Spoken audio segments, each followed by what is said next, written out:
Buenas tardes. Ya está. Pues es un gusto y un honor poder venir a platicar con ustedes, sobre todo que tengo entendido que vienen algunos de otras entidades y venir acá a la Ciudad de México, nada más hacer el esfuerzo, pues ya es grande con todo lo que implica la gran metrópoli. Bueno, pues vamos a tratar de aprovechar el tiempo, principalmente, que es reducido. Todos como especialistas en la materia fiscal, pues tenemos que ver esta parte, que es el derecho penal dentro de lo que es el Estado.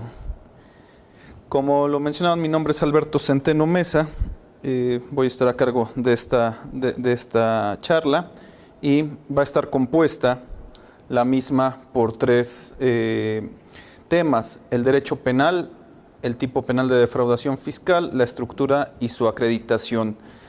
Nosotros vamos a partir de ciertas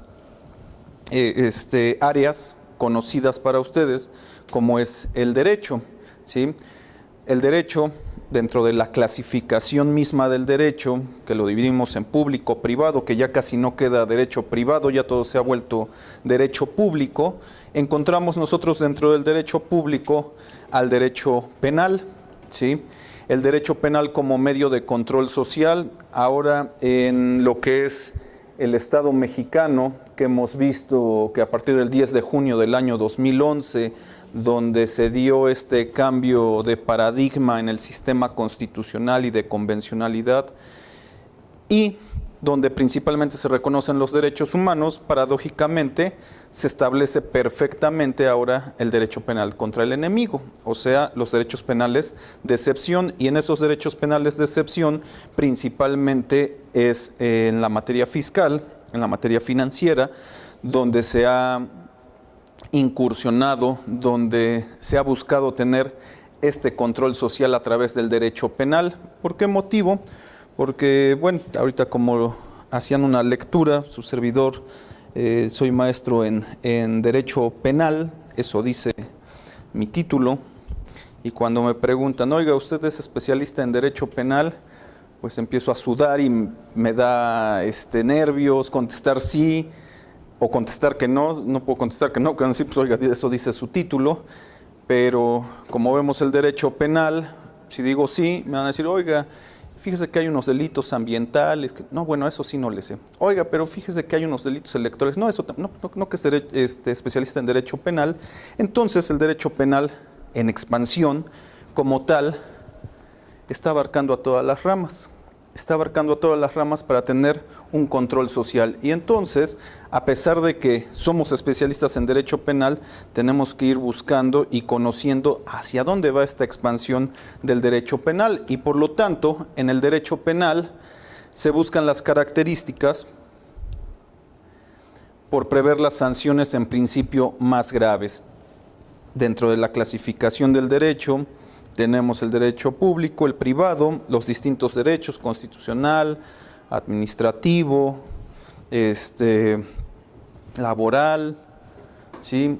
En los privados el civil, el mercantil, por ejemplo.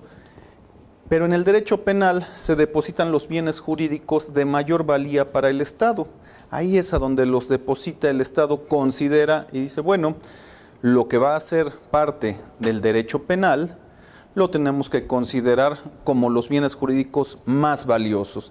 Y entonces, por ese motivo, se van tipificando conductas penales dentro de los códigos penales o las leyes especiales. En el derecho penal vamos a encontrar nosotros lo que son las penas y medidas de seguridad.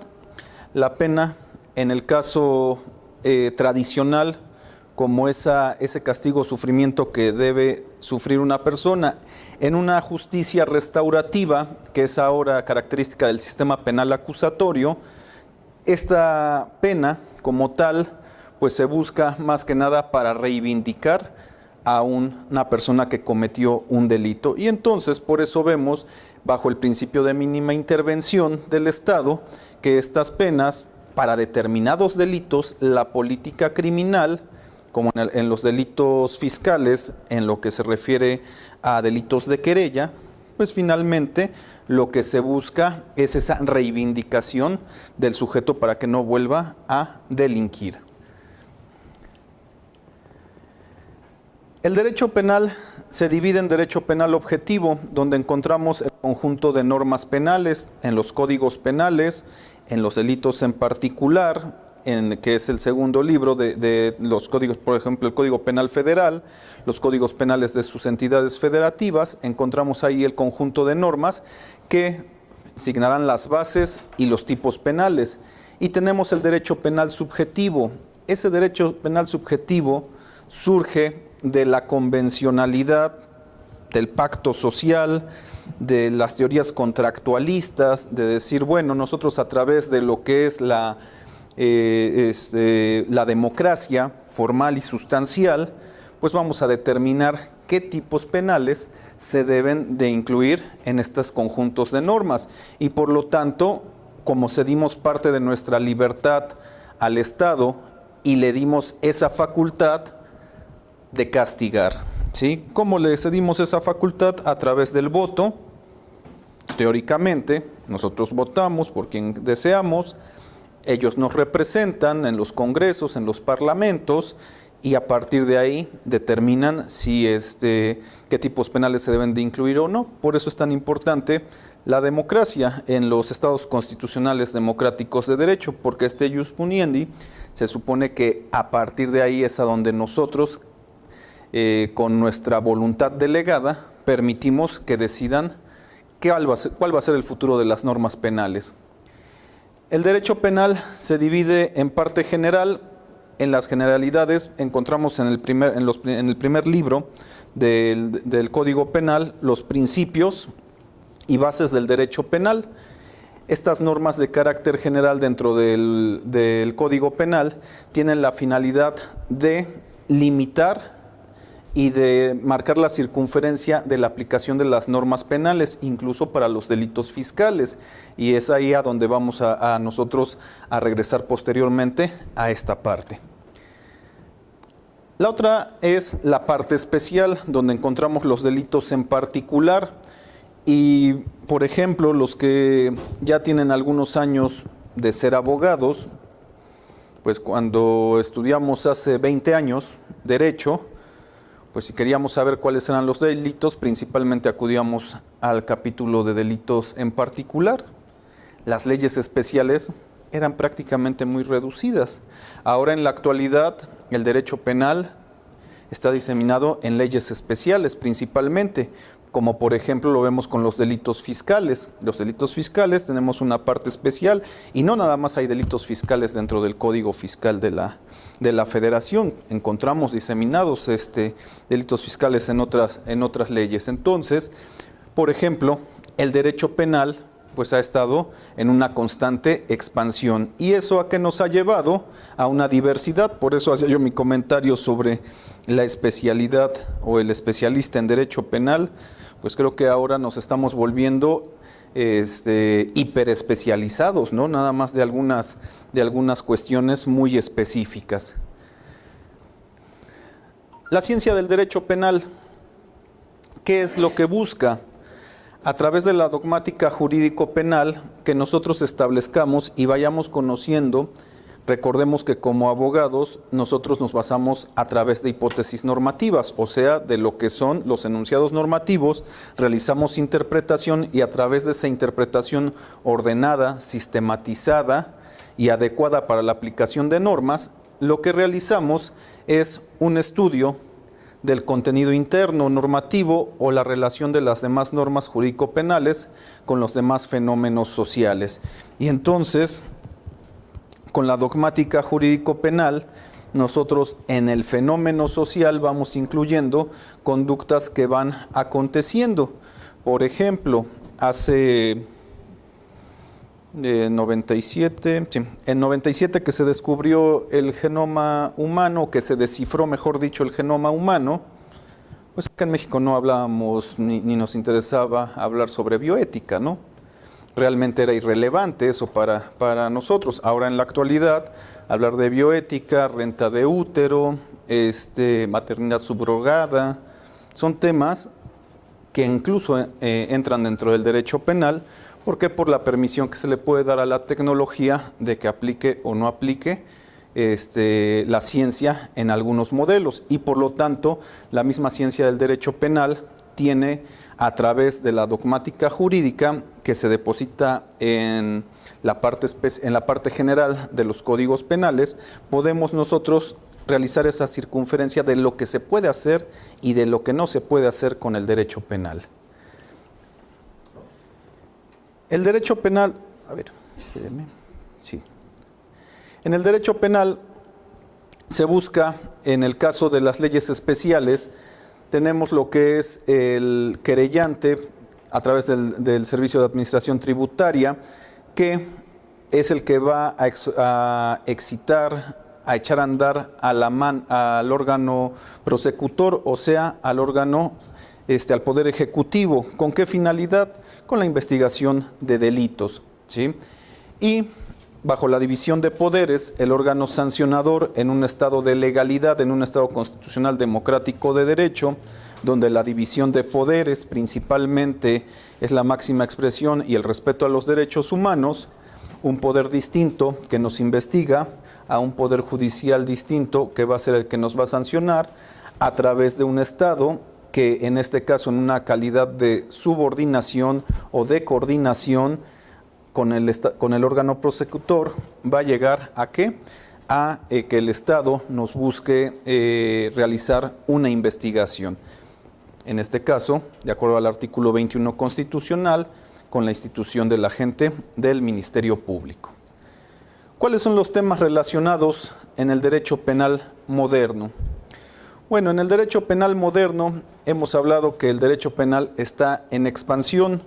¿Por qué motivo? Porque lo vemos diseminado en todas las ramas del derecho, ¿sí? No nada más en los códigos penales, en los códigos civiles, códigos familiares, códigos administrativos, leyes fiscales, leyes especiales. En todos lados encontramos ahora diseminado el derecho penal en expansión. Otro tema moderno del derecho penal es el derecho penal del enemigo. Este derecho penal de excepción que busca finalmente separar, dice el maestro Claude Roxin, a las personas que verdaderamente ponen en peligro a la sociedad. Y entonces este derecho penal del enemigo, con producción de normas jurídicas ad hoc, como por ejemplo lo que es esta ley antilavado, que se crea especialmente para combatir a las operaciones ilícitas o tratar de dar al núcleo financieramente de las organizaciones criminales, pues se crean estos derechos penales, pero estos derechos penales finalmente van en contra ¿de qué? Del derecho penal liberal, lo que se construyó hace más de 250 años. ¿Se acuerdan de Beccaria, que fue quien dio los principios o bases del derecho penal liberal, que hasta la actualidad nosotros los tenemos, algunos en vigencia, otros están en contradicción y otros se están dejando totalmente en el olvido? Entonces, este derecho penal del enemigo es la consecuencia de esa persecución fiscal que hay en todo el país, con las operaciones inexistentes, con las operaciones con recursos de procedencia ilícita, todo esto que vamos nosotros viendo en el nuevo derecho penal fiscal, que está en expansión, pues está creando un derecho penal del enemigo, en el cual, si no formas parte de estos clubes económicos, pues prácticamente estás fuera de ello. Otro tema del derecho penal es el principio de mínima intervención del Estado. Recordemos que el Estado solamente nos puede intervenir bajo dos supuestos. Uno, que cometamos un delito en flagrancia o mediante una investigación. A partir de ello pueden realizar actos privativos o actos de molestia. Fuera de esos casos, el Estado no debe de intervenir, debe de abstenerse, y nosotros podemos realizar todo lo que no está prohibido. Entonces, este principio de mínima intervención tiene una gran relevancia en el nuevo sistema de justicia penal. ¿Por qué motivo? Porque ahora sobre todo con lo que son las aplicaciones de medidas cautelares del 19 constitucional y el 155 del Código Nacional de Procedimientos Penales, pues en los delitos en donde principalmente no son graves y que permiten, bueno, a diferencia de la defraudación equiparada, se permite una medida cautelar distinta a la prisión preventiva, que esa es una gran ventaja que tenemos ahora por este principio de intervención mínima. ¿Cómo funciona este principio de intervención mínima? Bueno, 14 constitucional, 16 constitucional, relacionado con el 19 y el 155 del Código Nacional, así como con el principio de presunción de inocencia, se crea esa gama de principios jurídicos. ¿Para qué? Para tener esta mínima intervención sobre las personas que están, por ejemplo, investigadas en un delito, o sea, que están bajo un proceso penal, y con ello el derecho penal ahora sea más benévolo. ¿Cuál es el defecto de esto? Que está sujeto a argumentación jurídica. ¿Y cuál es el problema de la argumentación jurídica en la modernidad? Que bueno, la producción de los abogados no es igual. Todos tenemos una formación distinta, habrá quien tenga una gran formación y otra que no la tenga, y eso convierte un problema social. ¿Sí? ¿Por qué? Porque incluso hasta los mismos jueces, en base a estos principios constitucionales, el problema que tenemos es la aplicación. Y cuando no existe esa uniformidad en el conocimiento del derecho penal sobre estos principios, lo que nos encontramos es lo que se conoce comúnmente como el criterio. Y los criterios son subjetivos. Eso va en contra del principio de mínima intervención y presunción de inocencia. Ah, caray. Era al final los mariachis. ¿Eso significa que ya no hable? ¿O qué es el receso? Bueno, vamos a tratar de cantar. No, cantar no, ¿verdad? No era. No se me vayan a dormir. Acaban de comer. Espero hayan comido rico y tomen café. Si no, no hay problema. Pero el chiste es que no se me vayan a dormir, porque si no me voy a rentar mejor para curar el insomnio.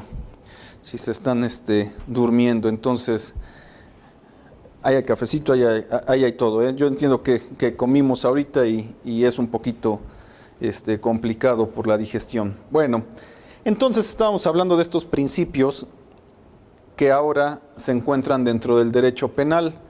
El principio de presunción de inocencia. Este principio cambió en la modernidad, aunque anteriormente a la reforma constitucional del año 2008 ya existía en sentido negativo. ¿Qué queremos decir con ello? Que teníamos que probar nuestra inocencia. Ahora en el nuevo sistema de justicia penal tienen que probar nuestra culpabilidad y tienen que destruir este principio de presunción de inocencia. Por eso, en los delitos, en toda clase de delitos, una de las estrategias principales son las defensas pasivas. ¿Por qué? En base a esta presunción de inocencia que permite que el Estado sea el encargado de destruir lo que es la presunción de inocencia y acreditar una culpabilidad. Otro tema del derecho penal es la interpretación. La interpretación de normas, de acuerdo al 14 constitucional y sobre todo para la aplicación de penas, está prohibida la analogía. No quiere decir que esté prohibida la analogía para la materia penal, solamente se prohíbe la analogía para la aplicación de penas. Pero el método analógico sí lo podemos aplicar en materia penal, pero con una interpretación restrictiva. ¿Qué queremos decir con ello? Como en la materia fiscal, la interpretación es restrictiva y se busca principalmente adecuar como una plantilla perfecta los conceptos de las normas jurídicas a la aplicación de penas, por ejemplo. ¿Sí? Entonces, la interpretación restrictiva se vuelve un modelo del derecho penal moderno. El principio de legalidad y debido proceso. Afortunadamente, para la materia fiscal, este principio de legalidad y debido proceso pues tuvo una reformulación. ¿En qué sentido? En que si anteriormente lo teníamos presente, ahora tiene un aparato de control. ¿Cuál es ese aparato de control? El principio pro persona. El principio pro persona, con el cual podemos realizar control de convencionalidad y control de constitucionalidad respecto de las normas jurídicas en relación a lo que se convierte la aplicación del derecho penal. ¿Por qué comento esto? Porque derivado de los delitos fiscales, en el específico el delito de defraudación fiscal, normalmente este delito se compone de elementos normativos y esos elementos normativos son de procedimientos administrativos y de esos procedimientos administrativos, como provienen de autoridades, deben de cumplir con el principio de legalidad y debido proceso y el principio pro persona. Nos ayuda a controlar estos para trasladarlos a la materia fiscal. Esto permite contrarrestar esa parte de la independencia de la investigación administrativa fiscal y la investigación penal fiscal. Este principio de legalidad con el principio pro persona, si nosotros argumentamos dentro de las investigaciones de delitos fiscales principio pro persona por la violación al principio de legalidad y debido proceso en la materia fiscal, no vamos a argumentar pruebas ilegales, sino la ilicitud. La diferencia entre ilicitud y falta de legalidad, la legalidad no nos ajustamos a la norma, la ilicitud va en contra de derechos fundamentales o conocidos como derechos humanos, por lo tanto viola el principio de pro persona y podemos crear un control de constitucionalidad. El control de constitucionalidad, recordemos que funciona como nos enseñaron en la licenciatura, la pirámide kelseniana. Tenemos la Constitución en la cumbre. Dentro de esa Constitución se desarrollan principios constitucionales. De esos principios constitucionales surgen leyes secundarias y esas leyes secundarias que en su conjunto tienen normas, las debemos de aplicar a casos en concretos. Esa aplicación de la norma al caso concreto, cuando contraviene el principio constitucional, realizamos control de constitucionalidad, inaplicamos la norma y aplicamos la Constitución. ¿Esto a través de qué? De argumentación jurídica. Argumentación jurídica en el sentido amplio. Damos razones en el por qué se da la inaplicación o por qué el juzgador debe de inaplicar una norma. En el caso del control de convencionalidad, más allá de la Constitución, en el caso de los llamados bloques de constitucionalidad, que se construyen con el primero constitucional y 133 de la Constitución, con las normas secundarias, decretos, reglamentos, circulares, este sistema jurídico con el bloque de constitucionalidad con normas internacionales, generamos ese vínculo, ese pasaje entre la norma convencional o la norma internacional a la norma local para un caso en concreto y por lo tanto, si existe contradicción entre las normas internacionales y las normas locales, aplicaremos las normas internacionales a través del bloque de constitucionalidad, siempre y cuando sean conforme a la Constitución. Hemos realizado ciertas críticas a lo que es a la interpretación conforme, porque si el 10 de junio de 2011 nos volvimos pro derechos humanos, pues deberían de haber dejado abierta toda la puerta, ¿no? Y entrar a los derechos humanos. Tener la interpretación conforme es limitativa de los derechos humanos.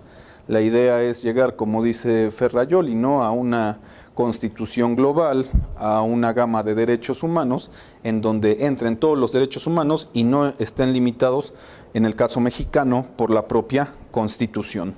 Bueno, entonces... ¿Los tratados están arriba de la Constitución? Los tratados están arriba de la Constitución. No, jerárquicamente ha existido una historia sobre la jerarquía de normas. Los tratados internacionales y las normas constitucionales hubo un momento, por jurisprudencia, que se decía que estaban por debajo de la Constitución, pero por arriba de las leyes secundarias federales. Hubo otro momento en que decían que las leyes federales y los tratados internacionales se encontraban al mismo nivel. Hubo otro momento en el que los tratados internacionales y las normas constitucionales estaban al mismo nivel. Hubo un momento en que se decía que las normas constitucionales estaban por arriba de la Constitución, pero con la interpretación conforme regresamos al mismo nivel de la Constitución. ¿Qué quiero decir con ello? Respondiendo a su pregunta, los tratados internacionales no estarían por arriba de la Constitución porque se arreglan a la propia Constitución, porque si tenemos un derecho humano en un tratado internacional que beneficie más, se puede aplicar incluso por arriba de la Constitución, pero siempre y cuando no contradiga la Constitución. Entonces, por lo tanto, no hay un derecho fundamental reconocido. No sé si me expliqué. Para explicar esto dogmáticamente, tenemos lo que son normas jurídicas, normas constitucionales, normas convencionales, y las normas convencionales, en algunas ocasiones son las que conocemos como derechos humanos. Las normas constitucionales depositamos ahí lo que se conoce como derechos fundamentales. Es una diferencia solamente de carácter teórica, pero con la finalidad de que podamos argumentar con la autoridad de a qué ley nos estamos refiriendo, si a una norma constitucional o a una norma convencional, ¿sí? En la norma convencional normalmente están depositados derechos humanos, en las normas constitucionales derechos fundamentales. Esa división es de carácter teórico, pero con la finalidad de que lo podamos nosotros argumentar con las autoridades y no exista ninguna confusión. Otros autores lo llaman como megaprincipios, principios constitucionales y megaprincipios en los tratados internacionales. Es otra forma de teorizar lo que son las normas supranacionales, ¿no? Que esa es la característica. Y derivado de ello es que en muchas ocasiones el principio pro persona, que algunos lo conocen como un principio de justicia, ese principio pro persona de justicia o pro derechos humanos, busca como finalidad que emerjan o que converjan todos esos tratados internacionales, derechos fundamentales, como forma o expresión del Estado constitucional democrático de derecho. Pero esa es la finalidad, ¿sí? Como el compañero lo hizo, cualquiera de ustedes si tiene una pregunta, con todo gusto.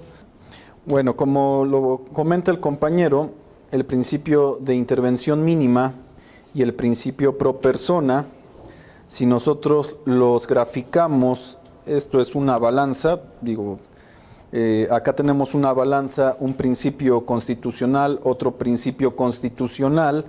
Una característica de la argumentación de la tesis neoconstitucionalista, creada desde 1945 hacia la fecha, en el cual los principios constitucionales, estos principios constitucionales ahora se ponderan, ¿sí? Hay una ponderación, incluso la misma ley de amparo contempla la ponderación de la apariencia de buen derecho, ¿no? Tenemos el principio de mínima intervención, tenemos el principio pro persona. Por ejemplo, la presunción de inocencia, la característica de los principios es que los principios no son absolutos, los principios son graduables, ¿sí? El principio de presunción de inocencia es graduable. Dicen, bueno, si soy presuntamente inocente, ¿por qué me aplicas una medida cautelar de prisión preventiva oficiosa? Bueno, eso porque está en el 19 constitucional, hubo una razón técnica, ¿sí? Si lo hubiéramos puesto en alguna ley secundaria, bajo el principio de constitucionalidad y el de convencionalidad, nunca se hubiera aplicado una medida cautelar de prisión preventiva oficiosa. Todas tendrían que haber sido argumentadas y como el Estado mexicano demuestra que no confía en sus jueces, mejor lo impuso en la medida constitucional del 19, ¿sí? La medida cautelar oficiosa, lo hizo así. En referencia a lo que pregunta el compañero sobre el principio pro persona y el principio de mínima intervención, como él efectivamente lo visualiza, hay una tensión. Y principalmente en todos los principios constitucionales normalmente existe tensión entre ellos. Por eso es importante la argumentación jurídica en la actualidad. Con la argumentación jurídica podemos hacer lo que queramos, los jueces pueden hacer lo que quieren, pueden tomar una decisión finalmente razonada desde dos ángulos de vista para el mismo asunto, y cualquiera de las dos puede tener la misma validez. ¿Por qué motivo? Por el principio de mínima intervención, por el principio de presunción de inocencia, y finalmente lo que resuelvan puede ser eso válido. Desafortunado porque se violaría este principio pro persona. Entonces, ¿qué sucede si los jueces van más allá de las pretensiones de las partes? Lo que estamos haciendo es romper ¿con qué? Con el equilibrio procesal, con el principio de legalidad, y entonces nos encontramos con inseguridad jurídica. Esto que observa usted, y bueno, que observan sobre esta tensión, existe la tesis de Robert Alexy, que es sobre la teoría de la ponderación. Incluso la Corte ha tomado para algunas tesis jurisprudenciales esa teoría de la ponderación, porque es parte del sistema jurídico. Ahora todo se pondera acá en el Estado mexicano. Esa es la característica de haber entrado el 10 de junio del año 2011 a adoptar el sistema neoconstitucional. ¿Sí? Libro de neoconstitucionalismo. Hay un libro, digo, no me gusta el compilador, pero ese... Sí, caray. Pero todos los que escriben son muy buenos. El de neoconstitucionalismo tiene a Ferrajoli, que es opuesto, por ejemplo, a Tienza, a Alexy, y pueden ustedes ver las dos vertientes, ¿no? Las dos caras de la moneda. Habrá, por ejemplo, si ustedes son autoridades, si alguno de ustedes es autoridad, pues se inclina más hacia el principio de seguridad jurídica. O se inclina más hacia el principio de justicia, dependiendo la materia que tengamos. Pero si nos inclinamos más a los criterios de justicia, pues la ponderación, ahorita que está de moda y que la Suprema Corte de Justicia de la Nación la ha adoptado como filosofía jurídica, aunque es alemana, pero finalmente es con lo que se está resolviendo ahorita, con estos criterios pro persona, pro derechos humanos, y entonces pues ahí lo podemos encontrar. Pero por ejemplo tenemos hay un libro nuevo que salió de argumentación jurídica de Atienza y de Marina Gascón, son de la Universidad de Alicante. Ellos encontramos es un libro que tiene un año que salió al mercado, sobre argumentación jurídica, específicamente con Prieto Sanchís, donde se argumenta el principio de pro persona a través de la ponderación. Entonces eso nos puede servir, por ejemplo, para crear argumentación jurídica dentro de lo que es el sistema de protección ante la autoridad. ¿De acuerdo? Bueno, no sé si tengan alguna otra pregunta o referencia sobre esto. Nosotros, para llevar a cabo lo que es la construcción de delitos, tenemos que utilizar la teoría del delito. La teoría del delito es una teoría de la argumentación jurídica como tal, ¿sí? La argumentación jurídica, como les refería, a partir de 1945 a la fecha, derivado de los juicios de Nuremberg, de los juicios de Tokio, es en donde este sistema derivado de normas kelseniano, no podemos hablar de la pirámide de Kelsen porque, bueno, el maestro García Maínez, él escribió la pirámide de Kelsen, él habló de la pirámide kelseniana.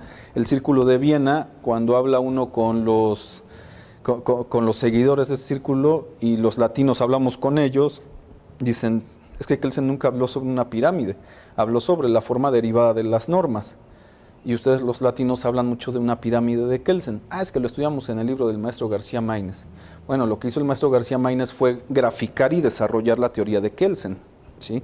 Nada más que como es latinoamericano, pues ya saben que todo lo que se dice en Europa vale más que lo que se dice en Latinoamérica, pues como que empiezan ahí los problemas, ¿no?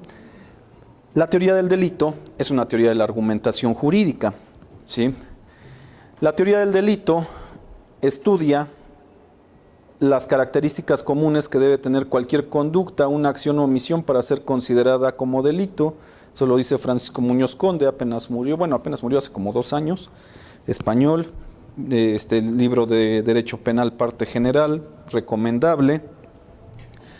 Tenemos también teoría del delito, se ocupa de los presupuestos jurídicos generales de la punibilidad y la acción. Este es de Jesnek, principalmente de lo que se refiere a la construcción o presupuestos del delito.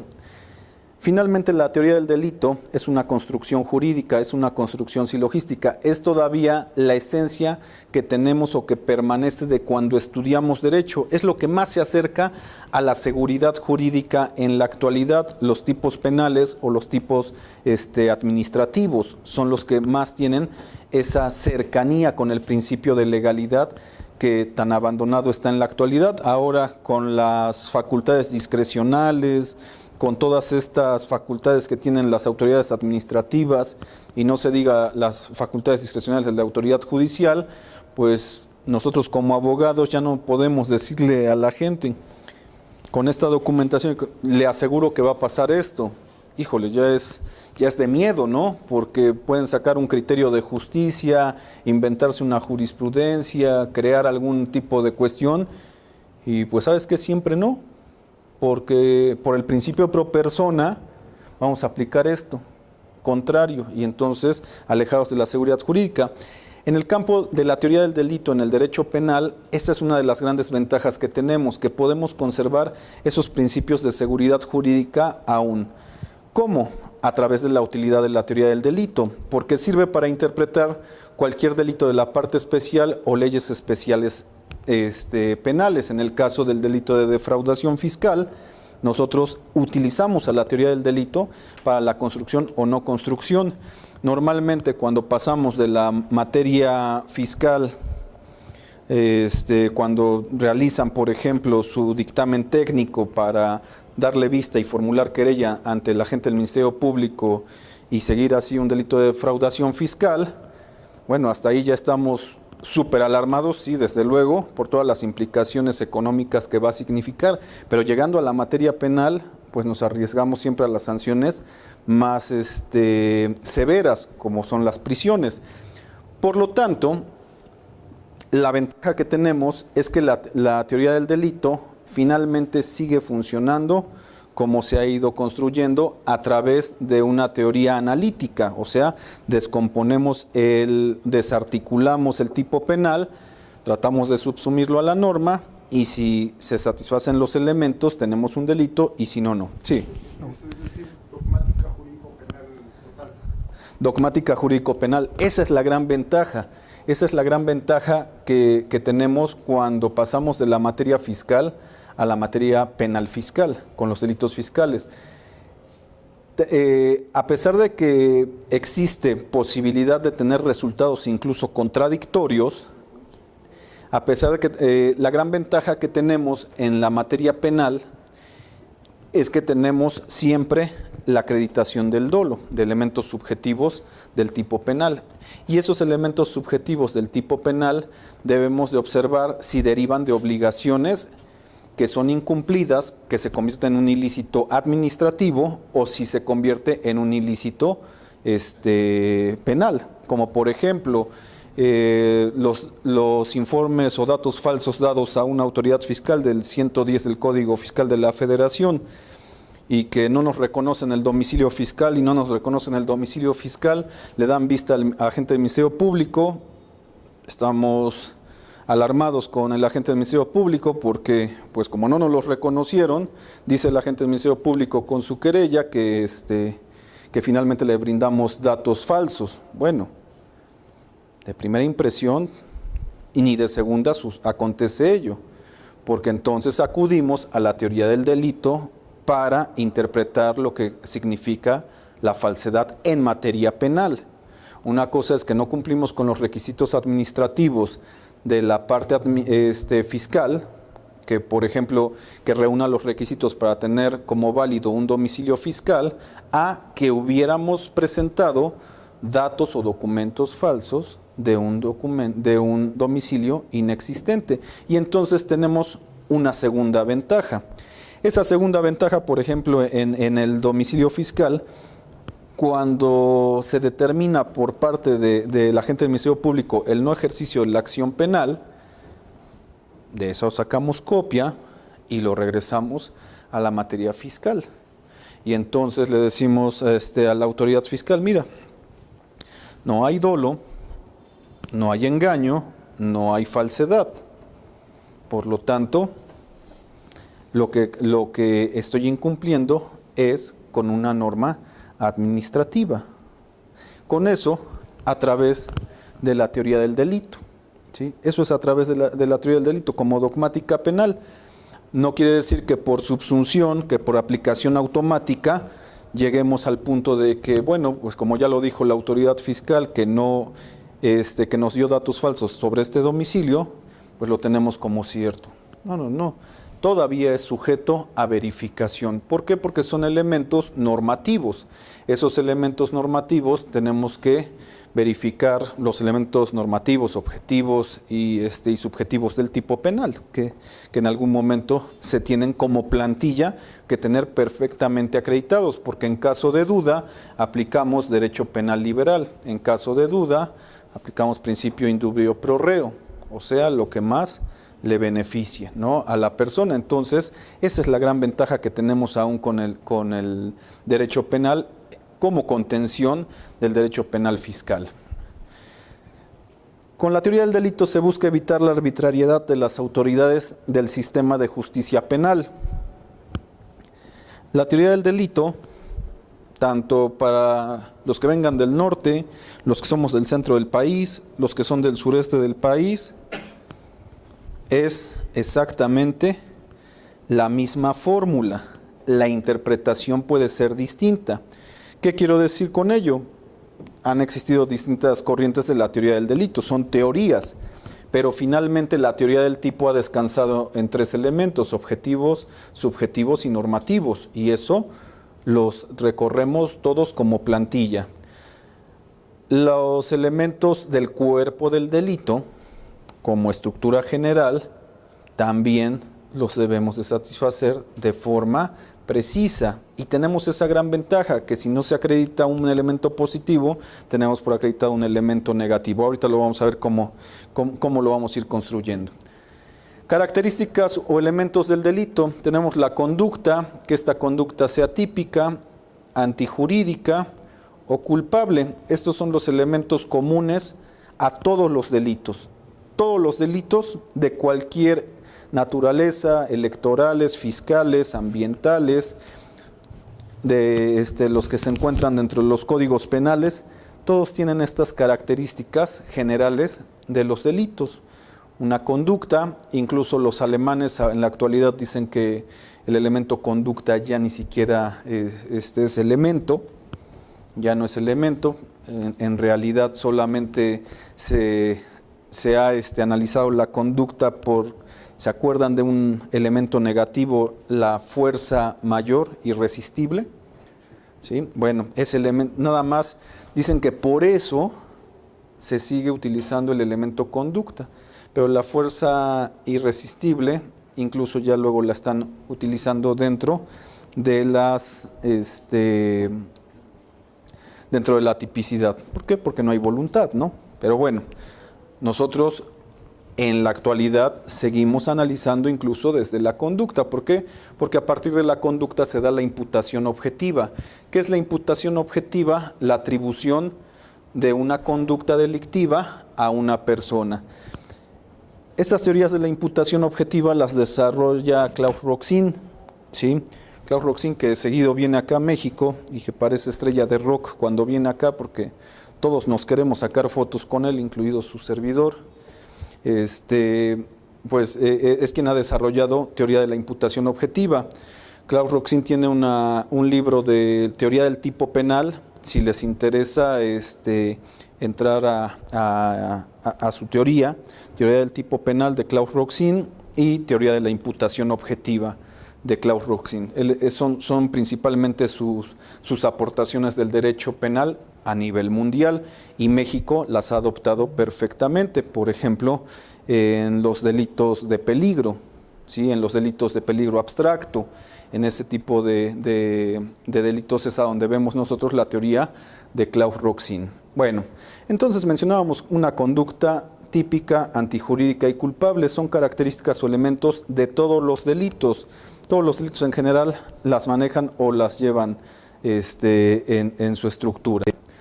La teoría del delito es un sistema de hipótesis que exponen a partir de una determinada tendencia dogmática.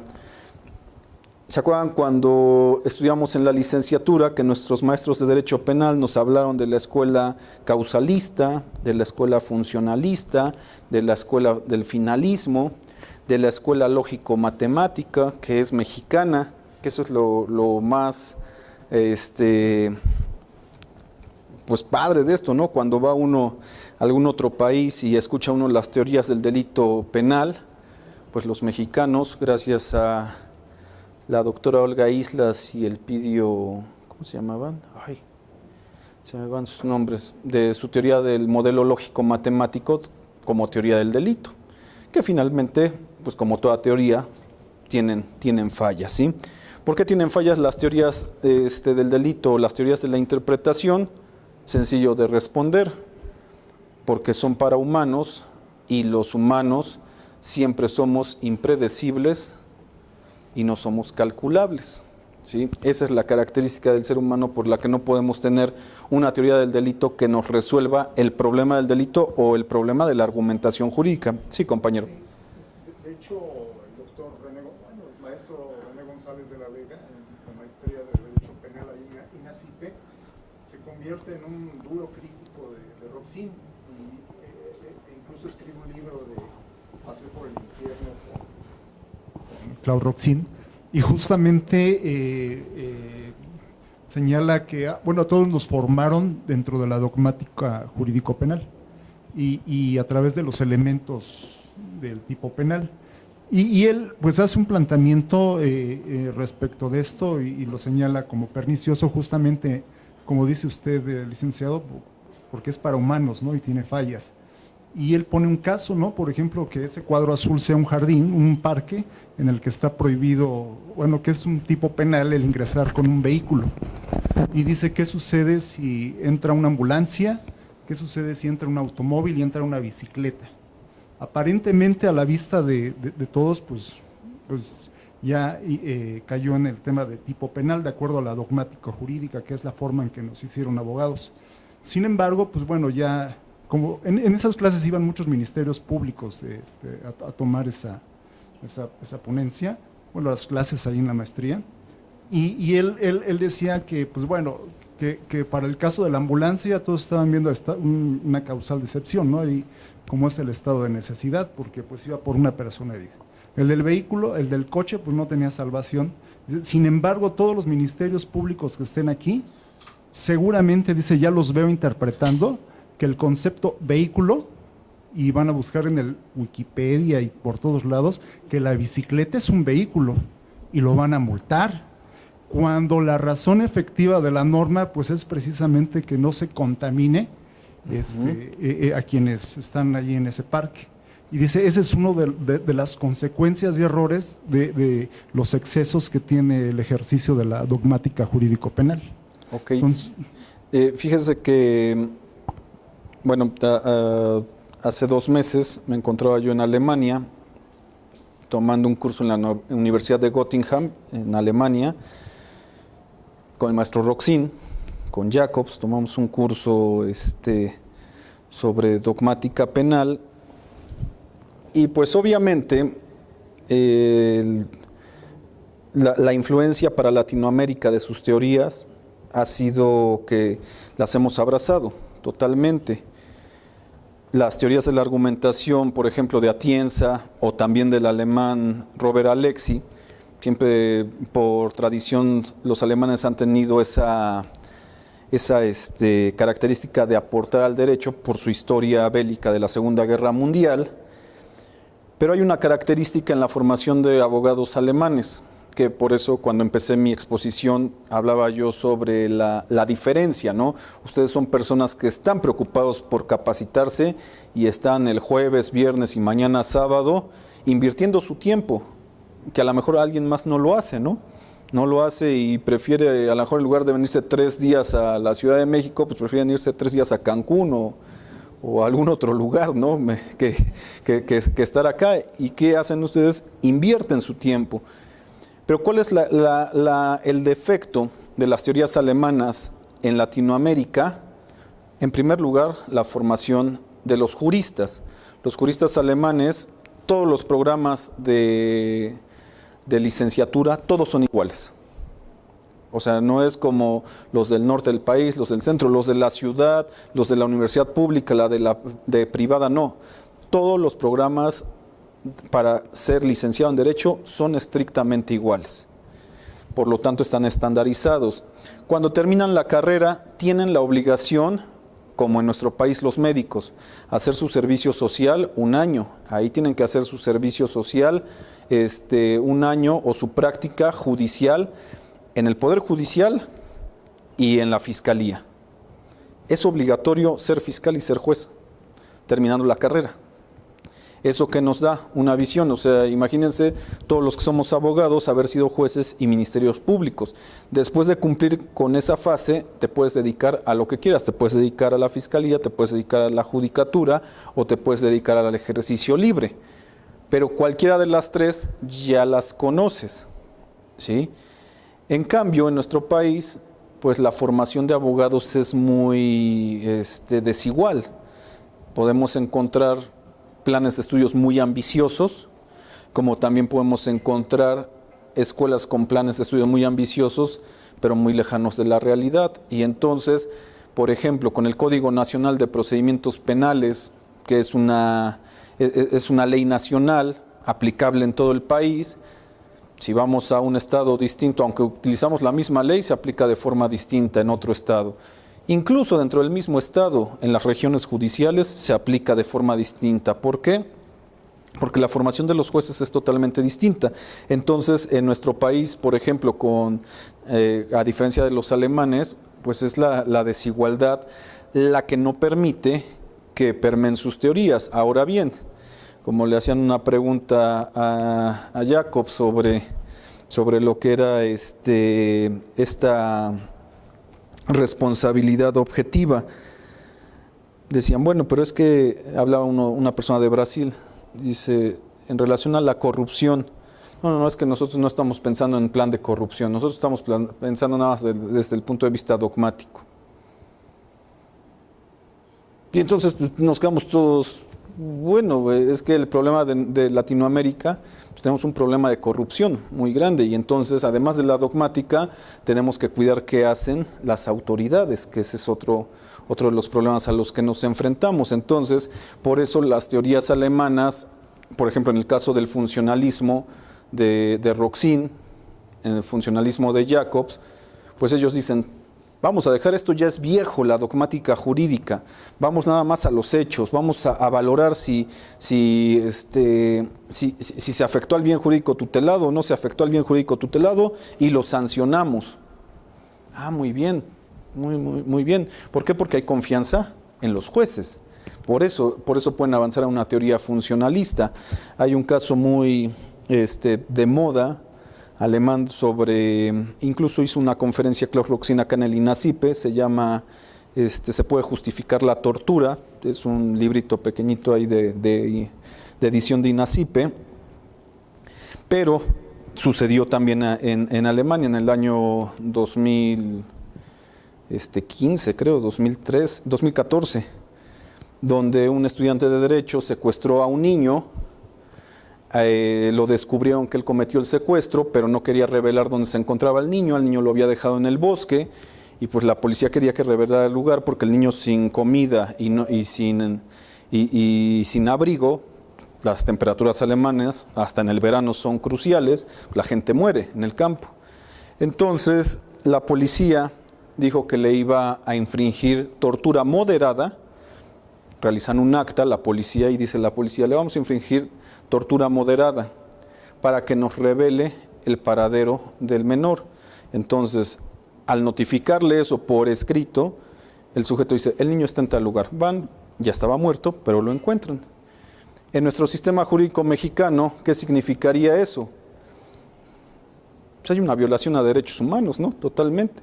Te voy a infringir tortura, violación a derechos humanos, prueba ilícita, teoría del árbol del fruto envenenado, que es norteamericana. A los alemanes no les interesa la teoría del fruto envenenado, por eso son funcionalistas, dicen, el señor al final cometió el delito, entonces lo debemos de sancionar. Y sin problema. Ah, ok. Eso, los jueces mexicanos, tenía yo compañeros mexicanos, jueces, decían, es que así debería de ser. Sí, el problema ¿cuál es? Que si le pregunta uno a un policía, ¿tú harías esa acta? Donde dices, no, pues de tonto la hago, ¿no? Y el policía alemán dice, la debo de hacer porque bajo el principio de legalidad tengo que establecer todas las diligencias o todos los actos de investigación que realicé, y si lo amenacé, tengo que ponerlo. Si voy a recibir un castigo, acepto el castigo porque actué mal. ¿Pero por qué? Porque la formación en el cumplimiento del deber de la norma es distinta. Nosotros estamos acá en la Ciudad de México, para haber llegado acá con tanto cierre de calles, pues yo no sé cuántas normas violenté en el sentido de pasarme el alto y de dónde estacionarme, pero finalmente porque el sistema jurídico no funciona, ¿no? Ese es uno de los problemas por los cuales la dogmática jurídica, al menos hasta el momento, pues yo rezo porque no las quiten, porque si pasamos a un tipo funcionalista, ya vimos el tipo funcionalista en la teoría de la argumentación sobre la ponderación, y con la ponderación jurídica, pues los jueces hacen lo que quieran. El problema ¿cuál es? Que cuando nos beneficia, qué bueno que sean pro derechos humanos, pero cuando nos perjudica, estamos en un verdadero problema. No hay seguridad jurídica. El problema es ético, ¿no? El problema es ético, es social, es la desigualdad principalmente, y que no hemos desarrollado una filosofía del derecho propia mexicana, latinoamericana. Siempre estamos viendo qué hacen los alemanes, qué hacen los españoles, qué hacen otros, pero no podemos ver qué es lo que hacemos nosotros. Claro, ese es un problema social, cultural, y como menciona usted, es ético. ¿Cuál es la característica o cómo se pueden resolver estos problemas? Bueno, en la actualidad con el principio de legalidad. Si se cumple la ley, el problema de nuestro país es que tenemos leyes muy duras, pero de aplicación flexible, ¿sí? Y los países de primer mundo tienen normas flexibles, pero de aplicación dura totalmente. Entonces cambia totalmente el paradigma de cómo se ve al derecho, ¿no? O sea, es bueno cumplir con las normas. Acá en nuestro país es bueno cumplir con las normas. Ustedes que se dedican a la materia fiscal, pues dirían, sí, es bueno cumplir con el gasto público, desde luego. Para que se lo robe alguien, pues ya no es tan bueno, ¿no? Y entonces viene la resistencia, viene la anomia boba que dice, o que decía Carlos Santiago Nino, ¿no? Esa cultura de no querer cumplir con la norma por cultura y de decir, no es bueno cumplir con la norma, vamos a la segunda vía. Las normas se vuelven incumplibles y mejor vamos a la negociación. Que bueno, ahora con todas estas características, crisis del derecho y con lo que está haciendo la autoridad en general, que hacen que estas instituciones, pues que no son que son del Poder Ejecutivo, como la PRODECOM, como la Procuraduría de los Federal del Consumidor, las Defensorías Públicas, que todo el tiempo van expandiéndose, y a lo mejor a nosotros, a los particulares, pues nos van dejando a un lado, ¿no? Nos van relevando. ¿Para qué? Pues para que al final quede nada más un acuerdo, una negociación con las autoridades, y pues nos quedamos fuera, ¿no?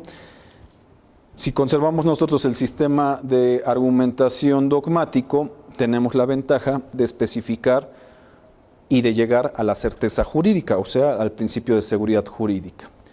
Tenemos que el sistema unitario totalizador, para esta corriente el delito es una unidad total monolítica que ni siquiera con fines didácticos es susceptible de división, como sería una característica de la teoría funcionalista. Acreditan todo el delito y no hay necesidad de dividirlo o de analizarlo o descomponerlo como lo hacemos en el sistema atomizador o analítico, en donde sin que exista uniformidad en cuanto al número y cualidades de los elementos que le integran, señala que el delito debe estudiarse analizando cada uno de sus elementos constitutivos. Y esta es la ventaja que tenemos en la teoría del delito.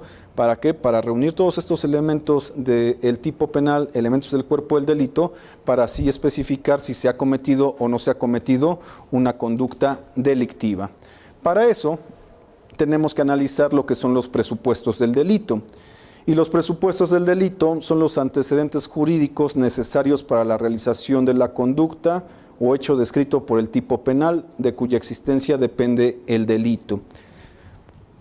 Cuando nosotros acudimos a una agencia del Ministerio Público y que normalmente nos hacen una entrevista y nos dice el Ministerio Público qué fue lo que le sucedió y ya le empieza uno a explicar qué aconteció, qué fue lo que sucedió, en realidad lo que la gente del Ministerio Público está buscando es si existen presupuestos del delito, porque posiblemente exista ajuste a una norma jurídica, pero distinta a una del derecho penal. Puede ser una norma civil, una administrativa, alguna otra. Entonces, los presupuestos del delito, primero el agente del Ministerio Público debe de analizar si existe una norma penal, ¿sí?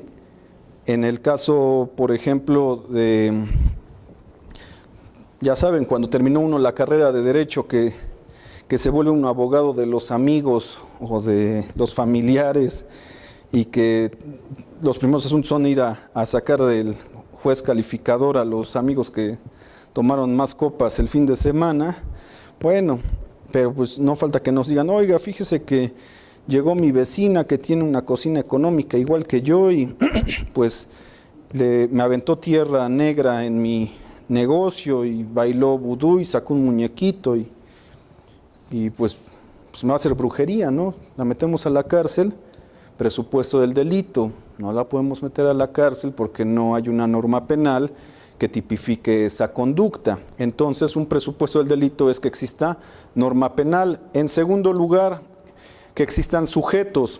¿Cuáles son los sujetos? El sujeto activo, que normalmente es quien realiza la conducta de la norma penal, la conducta descrita o la hipótesis de la conducta penal. En segundo lugar, el sujeto pasivo, que es en quien recae o quien resiente el efecto del delito, ¿sí? El sujeto pasivo, que puede ser, por ejemplo, la víctima u ofendido. En los delitos de resultado, la víctima como delitos de homicidio, lesiones, violación. En delitos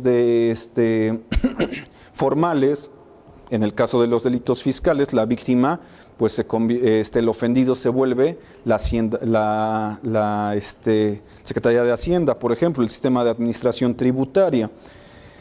El objeto, ¿sí? El objeto del delito, que en este caso puede ser material o puede ser jurídico. Si el objeto es material, tiene que haber un resultado que puede ser una efectiva lesión o una puesta en peligro. Y el objeto jurídico, como puede ser un cambio de situación, por ejemplo, un delito de despojo. Como nosotros observamos, estos son los presupuestos del delito. Si falta alguno de estos elementos, no puede haber una investigación. Entonces, nosotros para comenzar con la valoración de un delito, en el caso, por ejemplo, de la materia fiscal, primero acudimos para saber si hay norma, existe la norma, tenemos que analizar el sujeto activo. El sujeto activo lo vamos a analizar a través de lo que se conoce como la teoría de la autoría y participación, para saber si de acuerdo al artículo 92 del Código Fiscal participaron para la comisión de algún delito. Si no existe sujeto activo, no tenemos delito, ¿sí? Por ejemplo, si muere la persona que cometió el delito, ya no tenemos delito. Sujeto pasivo. El sujeto pasivo también, si por alguna razón no existe, no se no podemos acreditar esa efectiva lesión al sujeto pasivo, no podemos continuar con una investigación o con la construcción del delito. El objeto del delito se refiere al bien jurídico tutelado, que exista este bien jurídico tutelado, y acá nos vamos a la teoría del bien jurídico tutelado.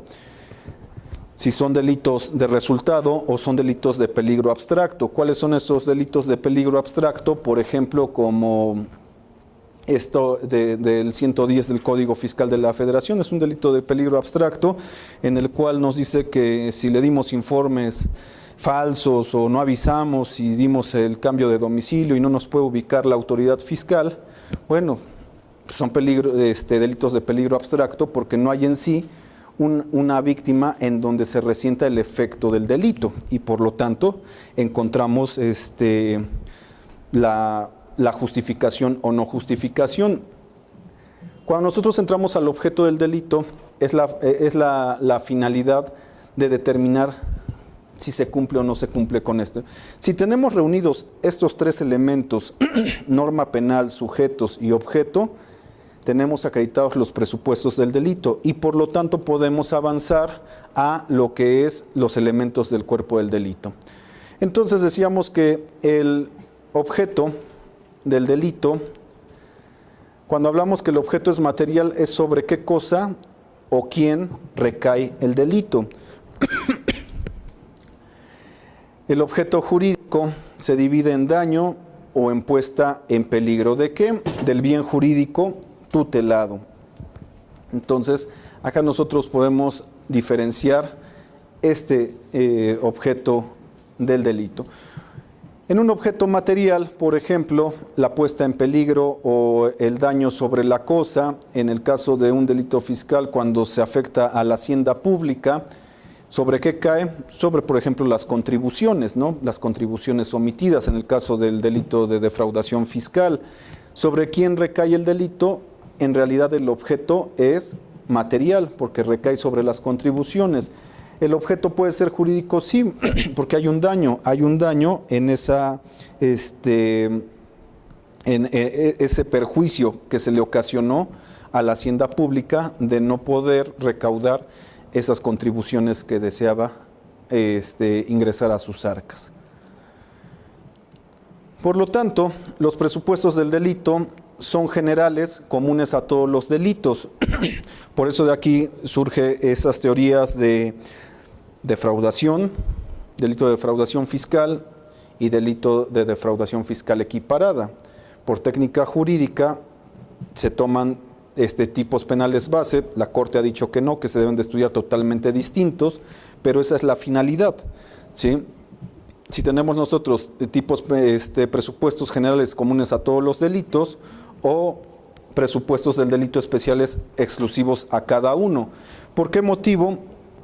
Porque no todos los delitos son de resultados. Recordemos que tenemos la clasificación de delitos de resultado, delitos de peligro, ¿sí? Delitos autónomos, subordinados, delitos compuestos, delitos de varios tipos penales, como por ejemplo los de trata de personas que son compuestos y tienen varios verbos rectores. Por lo tanto, se van dando estos presupuestos del delito especiales. También se refiere a lo que son a las calidades específicas en los sujetos. Por ejemplo, el delito de peculado, pues se requiere una calidad específica. Solamente ¿quién lo puede cometer? Pues los servidores públicos. Entonces tenemos presupuestos del delito, sujetos, activos, pasivos, que pueden llegar a un punto para poderse acreditar el presupuesto del delito. Los elementos del delito. Esta es la plantilla que debemos de utilizar para una acreditación de cualquier delito. Tenemos los elementos positivos y los elementos negativos. Con ello, nosotros podemos realizar de forma inferencial, de forma derivada, el análisis de cada uno de estos elementos. Decíamos que primero debe de existir conducta, y la conducta, conocida como esa acción u omisión que lleva encaminado un acto de voluntad hacia un resultado. Cuando tenemos esta descripción tenemos conducta. ¿Cuándo no vamos a tener conducta? Cuando tengamos una fuerza irresistible, mayor una fuerza absoluta total. Ejemplo, ahorita que llegaba acá al hotel, veo que había mucho viento. Si derivado de ese viento, una sombrilla se la lleva el viento y el señor que está vendiendo frutas afuera está picando la fruta, lo empuja la sombrilla y incrusta el cuchillo en la cavidad abdominal de una persona, pues no existe conducta. Existe lo que hay ahí es una fuerza mayor irresistible, ¿sí? Ocasionada por lo que es la naturaleza, como también podría ser por otros sujetos. O sea, un vehículo proyecta a otro vehículo, en este caso no hay conducta, ¿sí? Está estacionado un vehículo, llega otro vehículo por la parte posterior, lo impacta y ocasiona que prive de la vida a otra persona. Hay ausencia de conducta, no tenemos elemento del delito. El sujeto se convirtió solamente en un instrumento o medio del delito, ¿sí? Una vez que tenemos acreditada la conducta, o en su caso la ausencia de conducta, si hay ausencia de conducta ya no podemos pasar al siguiente elemento, pero si tenemos acreditado que sí existe conducta, procederemos a realizar el ejercicio de tipicidad. ¿A qué se refiere la tipicidad? A ese encuadramiento perfecto de la norma penal a subsumirla en el hecho o de descripción de la conducta, y por lo tanto, si la norma penal en su predicado, en su estructura de enunciado, dice que priva de la vida a otro, comete el delito de homicidio, A privó de la vida a B, por lo tanto existe tipicidad porque A desplegó la conducta de la norma y existe por subsunción tipicidad. En el caso de que no hubiera tipicidad, tendríamos atipicidad, que sería otro elemento del delito. En el caso de la tipicidad, por no cubrir con algunos elementos del tipo penal, y entonces entramos acá a otra fase.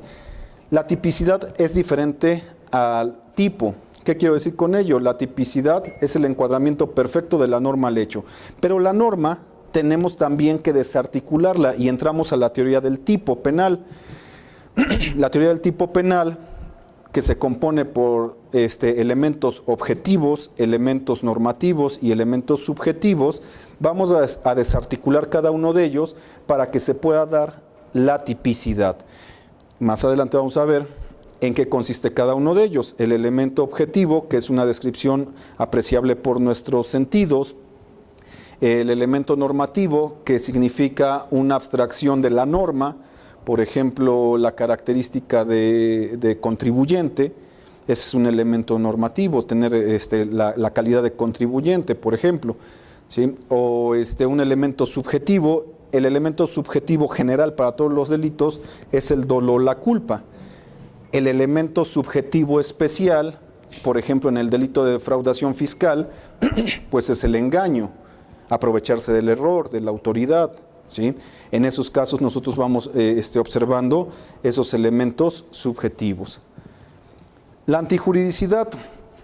La antijuridicidad se convierte en otro de los elementos del delito positivos, o sea, cuando nosotros debemos de actuar de acuerdo a todo lo que nos permite la ley como gobernados, ¿sí? Pero cuando nosotros contradecimos o contravenimos a lo que dice la norma jurídica, estamos actuando de forma antijurídica. Pero en algunas ocasiones nuestro actuar antijurídico puede estar justificado por otra norma jurídica. En este caso, ¿está totalmente prohibido matar en el sistema jurídico mexicano? No,